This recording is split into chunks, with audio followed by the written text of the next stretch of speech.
Despair doesn't arrive knocking at the door. It enters when all exits have already been closed. It is at that moment, when the soul realizes there are no more human levers to pull, that something essential is revealed. Charles Spurgeon used to say that true faith is born when self-sufficiency dies. It's not a comfortable phrase. It's a blade. Because it cuts precisely where pride still tries to breathe. Man calls this point of collapse. Heaven calls it the beginning. There comes a point when reason falls silent, not for lack of arguments, but for an excess of reality. The mind calculates, compares, plans, and fails. Strength is exhausted. Courage wavers. Hope, once noisy, becomes a weary whisper. It is here that many conclude, there is nothing more to be done. But Spurgeon would teach us to ask something deeper. What happens when there is nothing left to do? What can you do? Has God lost control, or have you finally fallen off center? Scripture has never been afraid to show human limitations. On the contrary, it exposes them with surgical precision. Strong men fall, kings weep. Prophets are silenced, disciples flee. The Bible does not romanticize powerlessness. It uses it as a backdrop to reveal sovereignty. When human resources run out, it is not because God has withdrawn, but because he has refused to compete with our crutches. Faith, Spurgeon taught, does not flourish in overcrowded terrain of self-confidence. How many times have you called abandonment what was, in fact, discipline? How many times have you interpreted God's silence as indifference when it was preparation? There is a pedagogy at the limit. There is a revelation hidden in impossibility. The soul that still trusts in itself cannot see the invisible. But when everything fails, the invisible becomes the only option, and paradoxically, the safest one. Spurgeon viewed prayer not as a last resort, but as the first act of spiritual clarity. Praying when there seems to be no way out is not despair. It is acknowledging order. It is admitting that the universe does not revolve around our ability to solve problems. It is declaring, even with a trembling voice, that there is a government above chaos, a will above circumstances, a throne that does not tremble when our plans crumble. And here arises the tension that few want to face. What if your cause is not delayed, but perfectly aligned with God's timing? What if what you call defeat is merely the necessary emptying so that something greater may be poured out? Faith does not ignore pain, but refuses to make it the final authority. It looks into the abyss and, instead of measuring its depth, trusts in the word that sustains all things. There are causes that seem impossible because they have only been evaluated with human tools. But the kingdom of God does not operate by statistics, nor by probabilities, nor by consensus. It operates by promise. And a promise does not depend on a favorable scenario. It depends only on the one who promised. Spurgeon. The sea rarely warns before it rages. In life, storms also do not ask permission. They arise in the middle of the journey, when everything seemed to be going according to plan.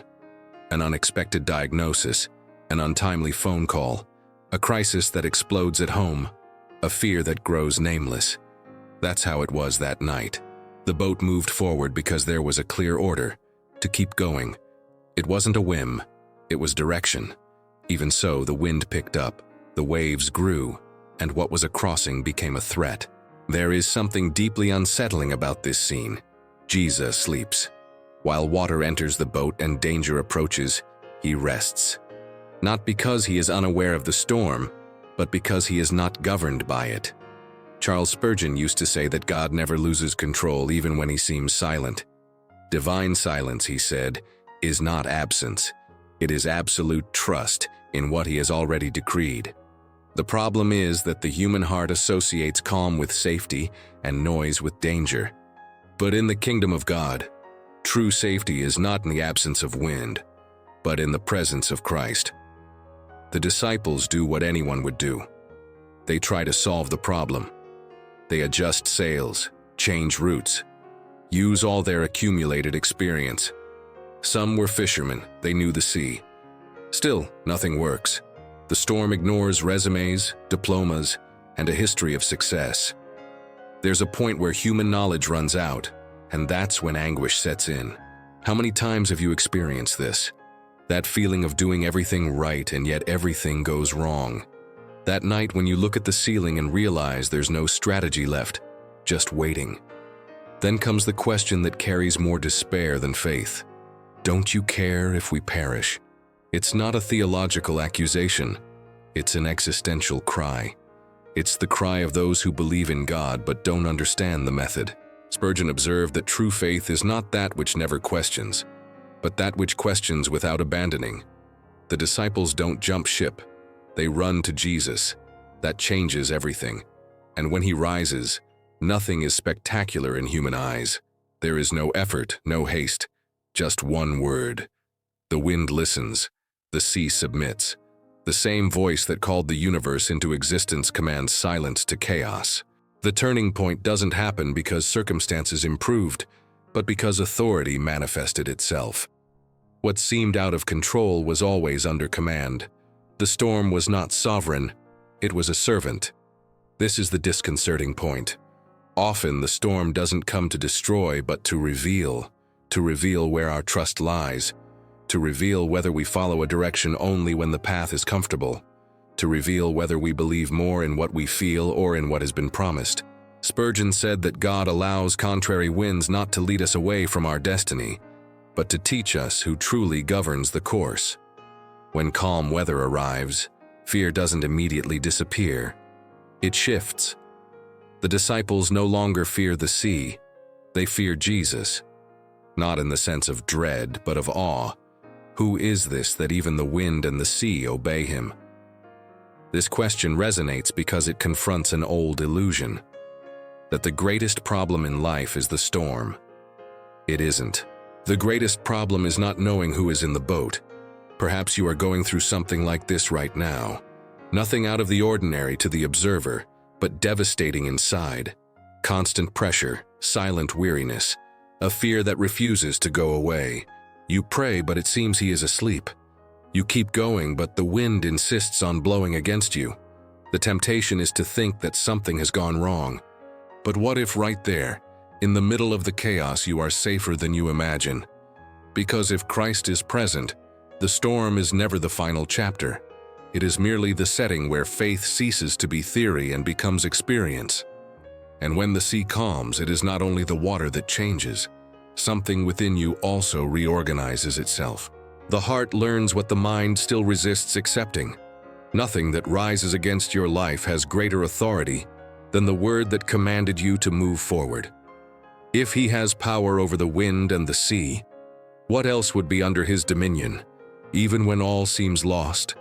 He insisted that God doesn't need ideal circumstances to act. He creates the way as he walks it. Perhaps you've arrived exactly here, at the point where you've tried everything, explained everything, calculated everything. Perhaps only one nagging question remains echoing in your heart. And now, this question is not an end, it's a door. And what lies on the other side is not a quick answer, but a progressive revelation. Because when man reaches his limit, God doesn't rush, he manifests himself. And what happens after we recognize this limit? What is revealed when faith is put to the test not in theories, but in the midst of the storm? This answer begins to emerge when the wind rises and the sea becomes rough, and someone falls asleep on the boat. There are places that society learns to ignore in order to continue functioning.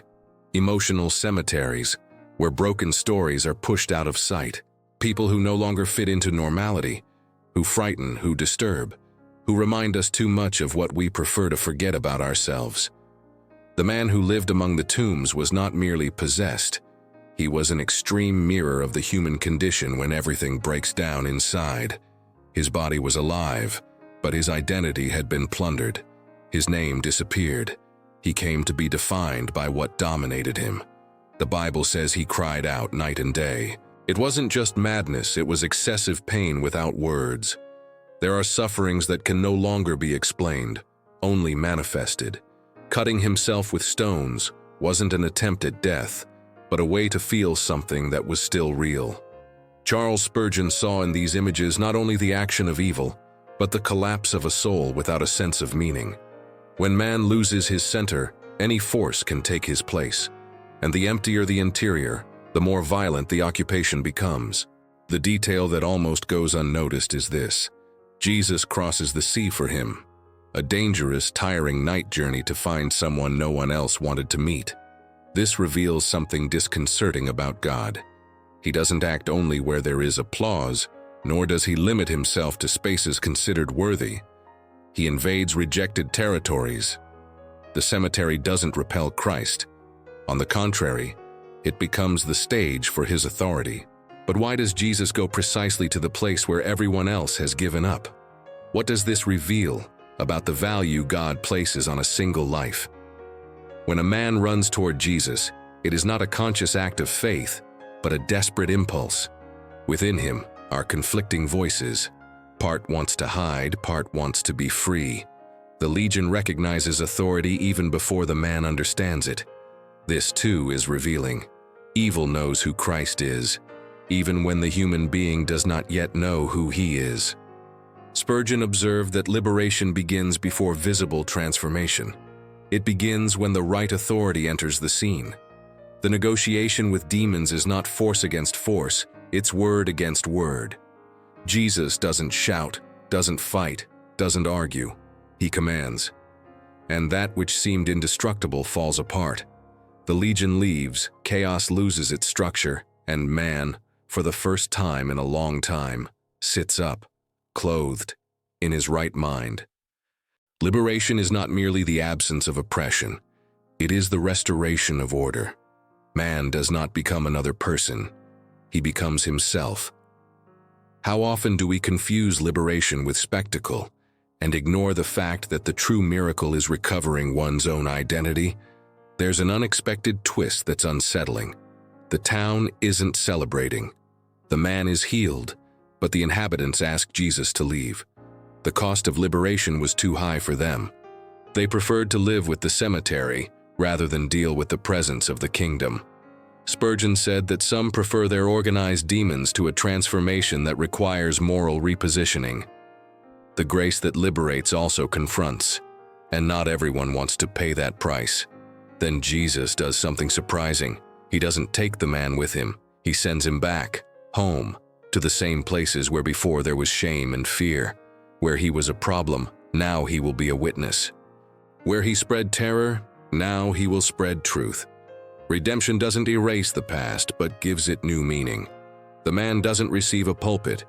He receives a daily mission to tell what was done to him. Could the greatest evidence of God's work be the silent transformation that returns someone to ordinary life with a new purpose? Perhaps you don't live among literal graves, but you know this territory from the inside. Places in the soul you yourself have given up on entering.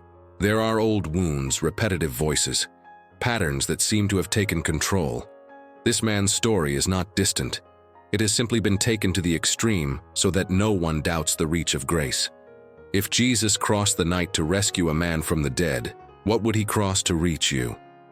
What if what you consider irreversible is precisely the point where God has decided to intervene definitively? There was a crowd pressing against Jesus from all sides, bodies close together, confused steps, overlapping voices. It was the kind of scene where no one stands out, where each person becomes just another anonymous presence in the collective flow.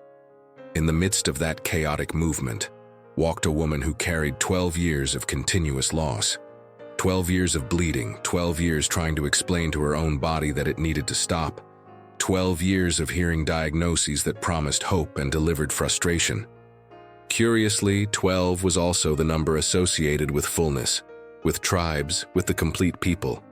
For her, however, 12 meant emptiness. There's a little noticed detail in this story. Her illness wasn't just physical.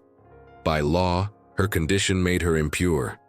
This meant social exclusion, religious estrangement, and emotional isolation. She couldn't touch anyone without contaminating them, and she couldn't be touched without causing embarrassment. Her pain was invisible because it was constant. The medicine of the time, advanced for its standards, had failed. Her financial resources ran out. What remained was only a silent conviction. built far from the spotlight. If I only touch, not speak, not ask, not interrupt, just touch. There's something improbable about this decision. In a culture where women didn't approach each other like that, where the sick didn't mix, where the risk of humiliation was real, she chose to move forward. Not because she was confident, but because she had nothing left to lose. Charles Spurgeon said that true faith is often born in the last breath, when the soul can no longer sustain masks. This woman wasn't seeking theological explanations, she was seeking life. The most surprising thing happens in the detail. Many touched Jesus, but only one touch extracted virtue. The difference wasn't in the physical contact, but in the intention. It wasn't the strength of the gesture, but the direction of the trust. When she touches, something is reversed. The flow that consumed her from within is instantly interrupted. Her body recognizes it even before her mind. Something has changed. It's curious to note that Jesus also perceives it. He stops. In the midst of the crowd, he interrupts his path. Something has gone out of him. This moment is improbable because it breaks the logic of haste. Jesus was on his way to a greater urgency, at least in human eyes. Yet he stops, because in the kingdom, no one is invisible. The miracle could have ended there, silently, resolved. But Jesus doesn't allow it. He calls the woman into the light, not to expose her, but to restore her publicly. What was lived in anonymity now needs to be recognized in identity. There is a curious detail here. According to the law, upon being touched by someone impure, Jesus should have become impure. But the opposite occurs. Purity does not recede, it advances. What was contaminated is purified. This redefines the understanding of holiness. It is not isolation from evil, but transformation of what was touched. The woman does not only receive physical healing, she receives belonging. Jesus calls her daughter, a simple word but full of repositioning. She returns to exist in discourse, in connection, in the community. Many people spend their time surrounding Jesus, frequenting religious settings, repeating learned gestures, but few dare to touch him with conscious faith. This difference changes everything. Leaning is a habit.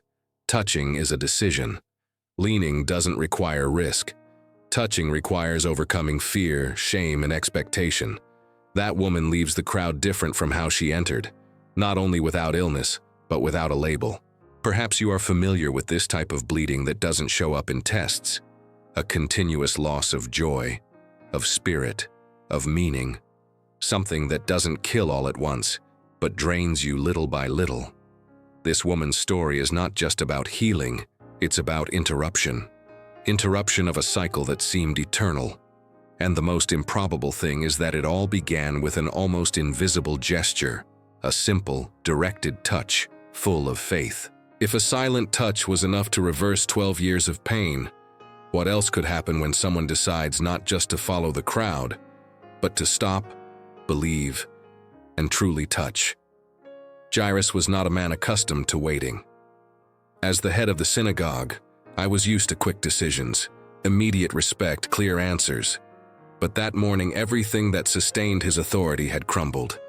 His only daughter, just 12 years old, was on the verge of death. It wasn't a theological problem, it was a domestic collapse. When a child's life slips through your fingers, no position, reputation, or knowledge can offer shelter. Only urgency remains. He runs to Jesus, breaking invisible protocols. He knew that this gesture would have a cost. He knew that many would observe him with suspicion. Even so, he kneels. He doesn't ask for debates. He doesn't demand guarantees. He only pleads. There are moments when faith is not expressed in speeches, but in total surrender. Jesus accepts the request and begins to walk with him. This detail is crucial. Jesus goes. Hope breathes again. Each step seems to bring Jairus closer to the solution. But then something unexpected happens. The walk slows down, the crowd tightens. Jesus stops. For Jairus, every second takes on a physical weight. He knows that time is not neutral. Time at that moment is the enemy. While Jesus is occupied with another pain, Jairus' heart races. He says nothing but the silent screams. How many times have you experienced this? When God seems to be helping someone while your urgency remains unanswered, and then comes the news no one wants to hear. Don't bother the master anymore. His daughter is dead. The sentence is short but definitive. Everything Jairus holds within him collapses. The request now seems pointless. The journey loses its meaning. The hope that had risen again falls. For any rational person, the story ends there. The problem has gone beyond the limit of intervention. Now it's too late. But Jesus doesn't allow that phrase to be the final word. Before despair takes hold within Jairus, he speaks. Do not be afraid. Only believe. It's not emotional advice. It's a spiritual command. Jesus doesn't deny the reality of death, but refuses to accept its authority. He doesn't say, everything will be all right. He says, keep believing. Faith now is no longer about healing. It's about trust beyond the point of no return. Upon arriving at the house, the atmosphere confirms the worst. Loud crying, lamenting, disorganized voices. The sound of loss fills every space. Jesus enters and declares something that seems offensive to logic. The girl is not dead, she is sleeping. A mocking laugh arises. Mourning transforms into aggressive disbelief. When hope is deeply wounded, it often protects itself with sarcasm. Jesus then does something decisive. He pushes away those who do not believe, not out of cruelty, but out of clarity. Certain miracles require a specific environment. He enters the room with few people present. The setting is simple, there is no spectacle, only presence. Jesus takes the girl's hand and speaks in her native language. Talitha, get up. It is not a shout, it is a call. Life recognizes the voice that created it. The impossible happens without fanfare. Death recedes. The body responds. The girl rises. There is no negotiation with the tomb. There is no complex ritual, only authority. What was closed reopens. What seemed definitive proves to be provisional. Hope not only returns, it materializes before everyone. This story isn't just about resurrection. It's about time. Human time said, it's over. God's time said now. Jairus' faith was taken beyond the point where most give up. And that's where the revelation happens. Because when all seems lost, intervention ceases to be common and becomes absolute.